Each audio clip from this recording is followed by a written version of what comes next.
بات تو اللہ نے یہ قارون سے کہی تھی مال دے کر کے کہ اللہ نے تجھے مال دیا ہے اس سے آخرت بنا لے. پھر یہی بات قرآن پاک میں اتاری.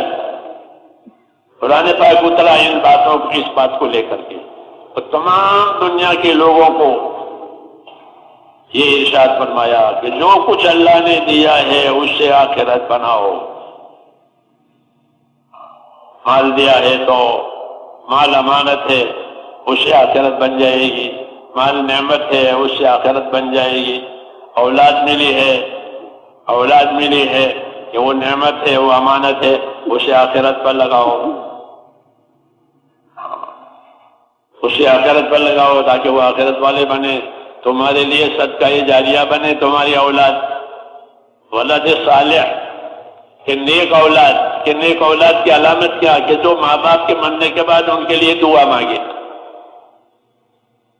ماں باپ کے مرنے کے بعد ان کو بھول نہ جائے، ان کی جائیداد سے فائدہ اٹھا رہا ہے تو ان کے لیے دعا بھی مانگے.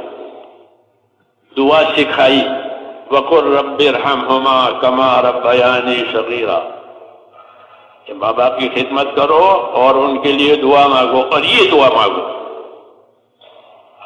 ماں باپ کے لیے یہ دعا مانگو، رب ارحمہما کما ربیانی صغیرا، اے اللہ میرے ماں باپ پر رحم فرما کہ میرے بچپن میں انہوں نے مجھ پر رحم کیا ہے اور رحم کر کے مجھ کو پالا ہے، اس لیے اب آپ ان پر رحم کریں. یہ دعا اللہ نے سکھائی ہے، تو ان کا حق ہے اور اس کے نیک ہونے کی یہ نشانی ہے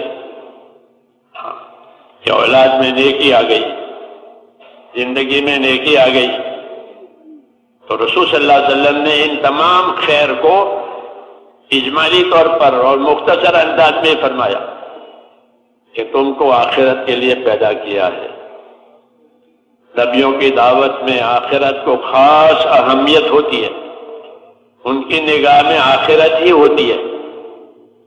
حضور صلی اللہ علیہ وسلم فرماتے ہیں کہ میں تو ایک مسافر ہوں جو تھوڑی دیر کسی درخت کے سائے میں سستا لے، آسرا لے لے، پھر اپنی منزل کی طرف روانہ ہو جائے. مجھے کیا لینا ہے دنیا سے؟ میری مثال تو ایسی ہے کہ مسافر ہے، راستے جا رہا ہے، اب راستے میں گرمی ہو گئی تو تھوڑی دیر سایہ، درخت کا سایہ لیا، ذرا سستا لیا، آرام ہو گیا، پھر اپنی منزل کی طرف روانہ ہو گیا. یعنی آخرت وہی اصل ہے کہ دنیا سے آخرت بناؤ، دنیا سے آخرت بناؤ، یہ اصلی ذمہ داری ہے. اور دنیا سے آخرت بنانے کے لیے کیا سامان دیا ہے؟ کہ دنیا سے آخرت بنانے کے لیے دین دیا ہے. دین دیا گیا ہے، دین سے دنیا آخرت کے کام کی ہو جائے گی. دین نہیں ہے پھر دنیا دھوکہ ہے، کھوٹا سکہ ہے. کھوٹا سکہ، کہ سکے کھوٹے ثابت ہو گئے تو آدمی کو حسرت ہوگی، پچھتاوا ہوگا، ضرورتیں پوری نہیں ہوگی. کیوں؟ کہ سکے کھوٹے ثابت ہوئے. ایسے کہ دین کے بغیر جتنی چیزیں ہیں کہ وہ کھوٹی ہے، دھوکے کا سامان بتایا کہ دھوکے کا سامان ہے. اس لیے اللہ تعالیٰ نے دنیا سے آخرت بنانے کے لیے نبیوں کے ذریعے سے دین دیا ہے. ہر زمانے میں آدم علیہ السلام سے لے کر کے جناب رسول اللہ صلی اللہ علیہ وسلم تک جو کچھ آیا آسمان سے وہ دین آیا. لوگوں کی صلاحیتوں کے مطابق، لوگوں کی ضرورتوں کے مطابق دین آتا گیا. کیونکہ دین کی مثال ایک لباس کی مثال ہے. بچہ چھوٹا ہوتا ہے تو اس کے حساب سے اس کا لباس ہوتا ہے، ذرا اور بڑا ہو جاتا ہے تو اس کے حساب سے اس کا، یہاں تک کہ وہ اپنے قد کی آخری مقدار پر پہنچ گیا، اب گھٹے گا بھی نہیں، بڑھے گا بھی نہیں، وہ آخری لباس ہے. ایسے ہی انسانیت کی صلاحیت بڑھتی گئی، اس حساب سے دین آتا گیا. پھر جب وہ صلاحیت کو نہیں پہنچ گئی تو پھر آخری دین آیا، وہ جناب رسول اللہ صلی اللہ علیہ وسلم کی طرف سے پورا دین آیا، ہر شعبے کا دین آیا. ہر شعبے کا دین آیا، زندگی کی ضروریات کے لیے بھی دین آیا، زندگی کے شعبوں کے لیے بھی دین آیا۔ عبادت کرنی ہے تو عبادت کا دین ہے، تجارت کرنی ہے تو تجارت کا دین ہے، ملازمت مزدوری کرنی ہے تو اس کا دین ہے، زراعت اور کاشتکاری کرنی ہے تو اس کا دین ہے، عیالداری کرنی ہے، بال بچوں کو پالنا ہے تو اس کا دین ہے۔ جی ہاں، ہر لائن کا دین۔ یہ جناب رسول اللہ صلی اللہ علیہ وسلم کے دین کی خصوصیت ہے۔ یہ زندگی کے کسی شعبے میں اللہ نے بغیر دین کے نہیں چھوڑا، بلکہ دین کی روشنی دی، روشنی دی۔ روشنی کے دو مینارے، ایک اللہ کی کتاب اور ایک اللہ کا رسول، یہ دو روشنی زندگی کو نورانی بنانے کے لیے۔ کون سی نور؟ یہ ہدایت کا نور، زندگیوں میں ہدایت کا نور لانے کے لیے یہ دو نور آئے۔ ایک قرآن پاک آیا، وَأَنزَلْنَا إِلَيْكُمْ نُورًا مُبِينًا، ہم نے تمہاری طرف ایک کھلا ہوا نور یعنی قرآن پاک اتارا، یہ تمہارے لیے نور ہے، رہبری کرے گا۔ قرآن کریم کی ایک صفت یہ بتائی کہ یہ تمہارے لیے نور اور رہبری ہے، اس میں نور ہدایت ہے۔ اور قرآن کریم یہ نیکیوں کا ذخیرہ ہے، حدیث میں دونوں کا، یہ ذخیرہ بھی ہے، یہ نور بھی ہے، یہ ذخیرہ بھی ہے، یہ نور بھی ہے۔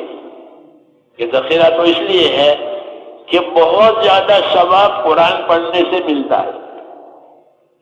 عجیب، سب سے آسان عبادت اور سب سے زیادہ ثواب، اس نے کہا یہ تیرے لیے ذخیرہ ہے، ہاں، اور تیرے لیے یہ نور ہے۔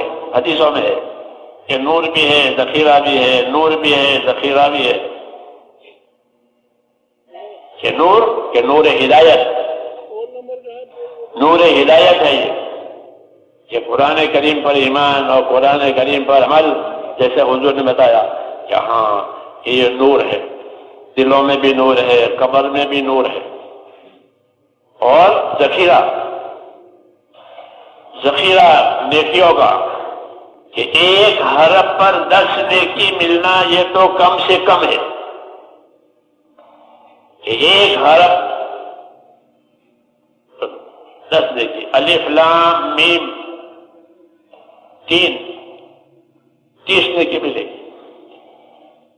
اور بڑی بات یہ کہ سمجھ کر پڑھے تو بھی نیکی ملے اور بغیر سمجھے تلاوت کرے تو بھی نیکی ملے۔ دنیا کی کوئی کتاب میں ایسا نہیں ہے کہ بغیر سمجھے پڑھی ہے تو کچھ ملے کہ کچھ نہیں ملے گا۔ قوانین کی کتابیں ہیں، ان کو بغیر سمجھے پڑھے کہ کچھ نہیں ہوگا۔ اس کو بغیر سمجھے بھی کوئی پڑھے کہ تو بھی یہ ثواب سے خالی نہیں ہے، کہ کم سے کم 10 نیکی۔ پھر جو زیادہ اہتمام کرے تو وہ نیکیاں اور بڑھیں گی، کہ وضو کر کے پڑھے، نماز میں پڑھے، نماز میں بیٹھ کے پڑھے، نماز میں کھڑے ہو کے پڑھے، تو اس کی نیکیاں بڑھتی چلی جائیں گی۔ اس لیے کہا یہ تمہارے لیے زمین میں ذخیرہ ہے، نیکیوں کا ذخیرہ، نیکیوں کا انبار، اور نور ہدایت بھی، یہ روشنی بھی ملے گی۔ تو یہ نور اتارا اللہ تعالیٰ نے، اور ایک رسول خدا صلی اللہ علیہ وسلم، کہ آپ کی حیات یہ نور ہے، پھر آپ کی سنتیں، آپ کے طریقے، کہ یہ بھی نور ہے۔ سنتوں کا نور، سنت نہیں ہے زندگی میں تو اندھیرا اور گمراہی ہے۔ زندگی میں نبی کی سنت نہیں ہے، نبی کی سنت چھوٹی ہوئی ہے، یہ گمراہی آ جائے گی، یعنی بھٹک جائے گا، جیسے اندھیرے میں بھٹک جاتا ہے۔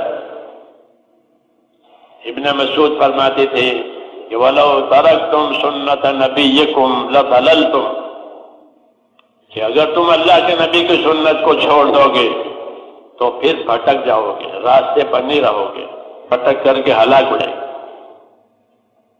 لیے ایک نور قرآن پاک اور ایک نور جناب رسول اللہ صلی اللہ علیہ وسلم کی آخرت بنانے کے لیے یہ دو چیزیں